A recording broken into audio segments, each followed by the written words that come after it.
સુરતમાં પૂર્વ deputy mayor Nirav શાહના જન્મદિવસ નિમિત્તે સંપ્રતિ રક્તદાન કેમ્પ અને ફ્રી બ્લડ ટેસ્ટનું કેમ્પનું આયોજન કરવામાં આવ્યું હતું। આ કાર્યક્રમ પહેલા કાશ્મીરના પહેલગામમાં આતંકી હુમલામાં મૃત્યુ પામેલા લોકોને શ્રદ્ધાંજલિ અર્પણ કરવામાં આવી હતી। આગામી 1 મેના રોજ સુરતમાં પૂર્વ ડેપ્યુટી મેયર નીરવ શાહનો જન્મદિવસ છે, ત્યારે તેમના જન્મદિવસ નિમિત્તે સંપ્રતિ રક્તદાન કેમ્પ અને ફ્રી બ્લડ ટેસ્ટ કેમ્પનું આયોજન કરવામાં આવ્યું હતું।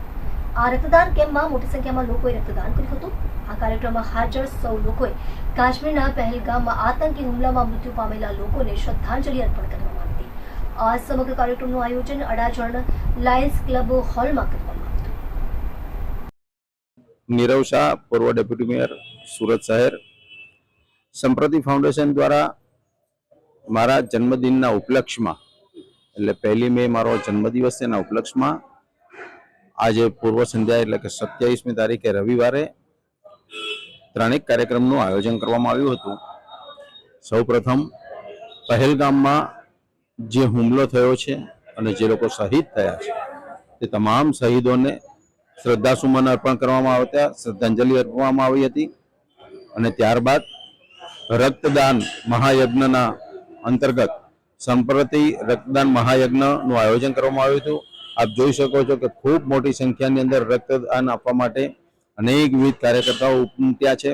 આજે કદાચ પહેલીવાર એવો દિવસો બન્યા છે કે આજે રક્ત આપવા માટે આવી ભયંકર ગરમીની અંદર પણ આજે લાઇનમાં ઉભા રહીને પણ લોકો અડધો કલાકના વેઇટિંગમાં ઉભા રહીને પણ લોકો રક્ત આપે છે।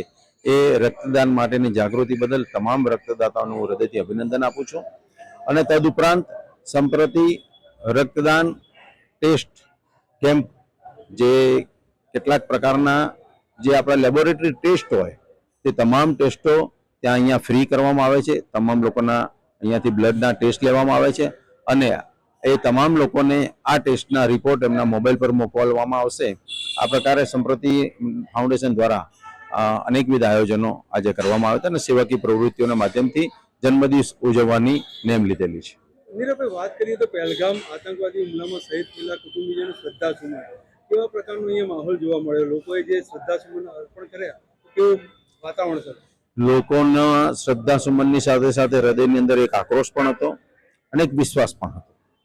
આક્રોશ એવા પ્રકારનો હતો કે આ પ્રકારના જે કંઈ આતંકી કૃત્યો સાથે સંકળાયેલા છે એમને સહયોગ કરે છે, એમને સપોર્ટ કરે છે, એમને પનાહ આપે છે, તે તમામ લોકોને કંઈક કરી છૂટવાની તમન્ના સાથે લોકોની અંદર આક્રોશ હતો અને શ્રદ્ધાસુમન એ લોકોએ હૃદયથી એ લોકોને આપ્યા છે।